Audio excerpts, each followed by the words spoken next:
നമസ്കാരം. പഹൽഗാമിൽ തീവ്രവാദ ആക്രമണങ്ങൾക്ക് ശേഷവും ദില്ലിയിലെ ചെങ്കോട്ടയിൽ സ്ഫോടനങ്ങൾക്ക് ശേഷവും രാജ്യതലസ്ഥാനം അതീവ ജാഗ്രതയിലാണ്. ഏത് നിമിഷം വേണമെങ്കിലും എന്തും സംഭവിക്കാമെന്നുള്ള ഒരു സാഹചര്യത്തിലാണ് ഇപ്പോൾ ഭാരതം നിൽക്കുന്നത്. ഇന്ന് തന്നെ നമുക്കറിയാം, ജമ്മു കാശ്മീരിലടക്കം 38ഓളം തീവ്രവാദികൾ ജമ്മു കാശ്മീരിൽ നുഴഞ്ഞു കയറി എന്ന ഒരു റിപ്പോർട്ട് കിട്ടിയ ഉടനെ ജമ്മു കാശ്മീരെല്ലാം തന്നെ അടച്ചുകൊണ്ട് വലിയൊരു റെയ്ഡ് തന്നെ അല്ലെങ്കിൽ വലിയൊരു പരിശോധന തന്നെ ഇപ്പോൾ ഇന്ത്യൻ ആർമിയുടെ ഭാഗത്തു നിന്നും മറ്റ് ഏജൻസികളുടെ ഭാഗത്തു നിന്നും ഇപ്പോൾ ഉണ്ടാവുകയാണ്. നിലവിൽ ഇനിയിപ്പോൾ 2-3 ദിവസം കഴിഞ്ഞാൽ പുതിയൊരു വർഷം പിറക്കുകയാണ്. 2026 പിറക്കുകയാണ്. അതുമായി ബന്ധപ്പെട്ട് രാജ്യ തലസ്ഥാനത്തടക്കം വലിയ രീതിയിലുള്ള ഒരു പരിശോധനയാണ് ഇപ്പോൾ നടക്കുന്നത്. ഏതെങ്കിലും തരത്തിലൊരു ഭീകരാക്രമണമോ അല്ലെങ്കിൽ ഈ 2026 പുതുവർഷ ആഘോഷത്തിൽ അതിനെ തകർക്കാൻ വേണ്ടി ഈ ദുഷ്ടശക്തികൾ അല്ലെങ്കിൽ രാജ്യദ്രോഹികൾ എന്തെങ്കിലും ഒരു ശ്രമം നടക്കുമോ എന്നൊരു സംശയം അല്ലെങ്കിൽ ഒരു ചെറിയൊരു ത്രെഡ് IBക്ക് കിട്ടിയിട്ടുണ്ട്. ഇതുമായി ബന്ധപ്പെട്ടാണ് ദില്ലി പോലീസിന്റെ നേതൃത്വത്തിലും കേന്ദ്ര ഏജൻസികളുടെ നേതൃത്വത്തിലും സംയുക്തമായി ഒരു റെയ്ഡ് ഇന്നലെ ദില്ലിയിൽ നടന്നത്. രാത്രിയാണ് ദില്ലിയിൽ ആ റെയ്ഡ് നടന്നത്.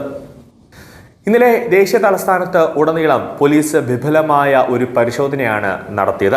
ഉത്സവ തിരക്കിനിടയിൽ കുറ്റകൃത്യങ്ങൾ തടയുന്നതിനായി 100 കണക്കിന് പ്രതികളെ അറസ്റ്റ് ചെയ്യുകയും ആ റെയ്ഡിൽ തന്നെ 100 കണക്കിന് വലിയ പിടികിട്ടാപ്പുള്ളികളെ അടക്കം പോലീസ് അറസ്റ്റ് ചെയ്യുകയും നിയമവിരുദ്ധമായി ആയുധങ്ങൾ പിടിച്ചെടുക്കുകയും കൂടാതെ വലിയ രീതിയിൽ മോഷണമൊക്കെ നടത്തിയ സാധനങ്ങൾ വീണ്ടെടുക്കുകയും ചെയ്തിട്ടുണ്ട്. സംഘടിത കുറ്റകൃത്യങ്ങൾ, തെരുവ് കുറ്റവാളികൾ, ആവർത്തിച്ചുള്ള നിയമ ലംഘകർ എന്നിവരെ ലക്ഷ്യമിട്ട് പോലീസ് ഒരു വലിയ രീതിയിലൊരു റെയ്ഡ് നടത്തി. കൂടാതെ ഏകോപിതമായ റെയ്ഡിലും പരിശോധനയിലും വലിയ രീതിയിലുള്ള ആയുധങ്ങളാണ് പോലീസ് കണ്ടെത്തിയത്.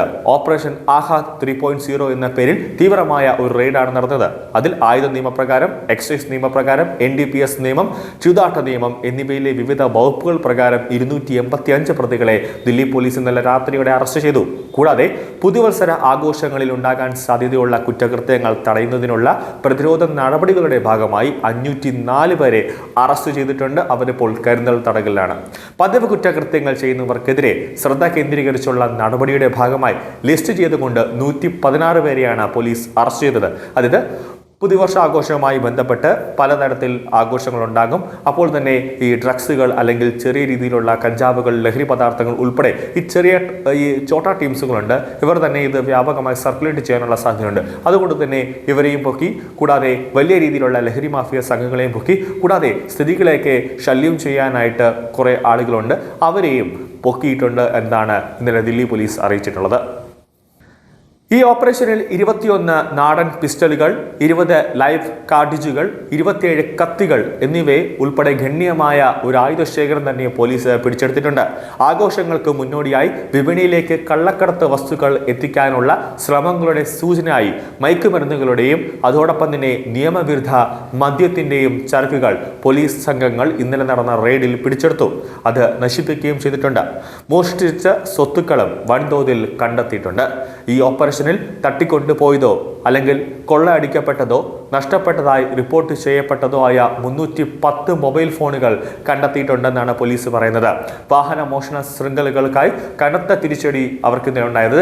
ജില്ലയിൽ ഉടനീളമുള്ള പരിശോധനകളിൽ, റോഡ് പരിശോധനകളിലും 231 ഇരുചക്ര വാഹനങ്ങളും ഒരു 4 വീലറും പോലീസ് പിടികൂടുകയോ വീണ്ടെടുക്കുകയോ ചെയ്തിട്ടുണ്ട്. കാരണം മോഷ്ടിക്കപ്പെട്ട വാഹനങ്ങളടക്കം പോലീസ് കണ്ടെത്തിയിട്ടുണ്ട്. മുഴുവൻ പ്രതിരോധ നടപടികളുടെ ഭാഗമായി പ്രാദേശിക ഇന്റലിജൻസ് വിവരങ്ങളുടെ അടിസ്ഥാനത്തിൽ പോലീസ് രാത്രി മുഴുവൻ പരിശോധനകൾ നടത്തുകയും അതോടൊപ്പം തന്നെ ലക്ഷ്യമിട്ടുള്ള റെയ്ഡുകൾ എന്നിവ നടത്തിയപ്പോൾ മൊത്തത്തിൽ 1306 പേരെയാണ് പോലീസ് ഇന്നലെ പിടികൂടിയത്. നഗരം പുതുവത്സരാഘോഷങ്ങൾ അടുക്കുമ്പോൾ കുറ്റകൃത്യങ്ങളിലും അതോടൊപ്പം തന്നെ അതുമായി ബന്ധപ്പെട്ട ഒരു വർധനവ് കാണുന്ന ഈ ഒരു കാലഘട്ടത്തിൽ പൊതുജന സുരക്ഷ അത് ഉറപ്പാക്കാനുള്ള ഒരു പ്രതിരോധ നടപടിയാണ് ഓപ്പറേഷൻ ആഹദ് 3.0 രൂപകൽപ്പന ചെയ്തിരിക്കുന്നത്. അതുമായി ബന്ധപ്പെട്ടാണ് പോലീസ് ഉദ്യോഗസ്ഥർ ഇന്നലെ രാജ്യവ്യാപകമായി തന്നെ ഒരു പരിശോധന നടത്തിയത്.